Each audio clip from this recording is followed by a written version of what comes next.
John de Courcy built Carrick Fergus Castle in the late 1100s after the Norman Anglo conquest of Ireland. He marched up all by his lonesome with his own household troops from Dublin and carved out a kingdom for himself up here in Ulster. Carrick Fergus Castle was then taken over by the king. Hugh de Lacy was given this area because the King of England decided that John de Courcy was an upstart and needed to be controlled.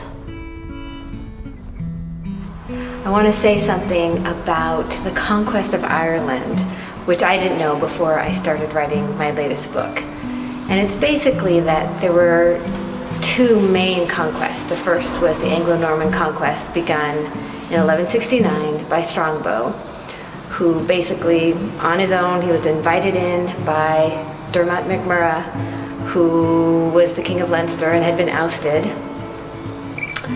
But when Strongbow got here, he wasn't about to leave. He married the daughter of MacMurrough and became the King of Leinster on MacMurrough's death.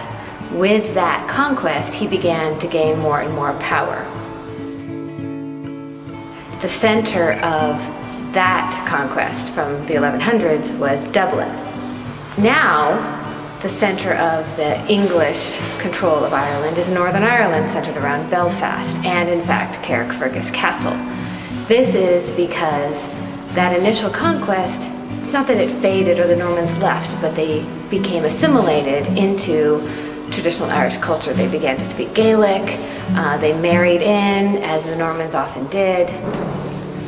Hundreds of years later, under the Tudors, the English king came back, and his goal was to reconquer Ireland because he'd lost control totally of either the Normans or the Irish who ruled here. This is Cuthbert the crossbowman. There were 4 or 5 crossbowmen in the employ at Carrick Fergus Castle. It's important to point out that this is to be distinguished from longbowmen, who actually have to have skill beyond aiming. This is more like a gun, which is why more people could do it with less training. After the Tudor conquest, which begins in the 1500s, the English continued to play a larger and larger role in Ireland until Cromwell came, and by that time it was a religious war. Cromwell was a fanatic, a Protestant fanatic, and he deliberately killed women and children. He viewed the Irish as animals, and the current, somewhat fading hopefully, but the current conflict between Catholics and Protestants dates actually to Cromwell's time, not maybe even the Tudors, but definitely not the initial Norman conquest of Ireland. So this castle was built by John de Courcy at the end of the 12th century. Then Hugh de Lacy took it in his attempts to become primary ruler in all of Ireland. But then, when he proved also to be stronger than King John liked, the castle was taken by King John, who rebuilt some of the walls and made it even stronger.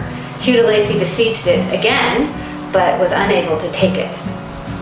After that, King John gave this whole region of Ulster to the Burghs, particularly Walter de Burgh, who then, his family then ruled the area for centuries.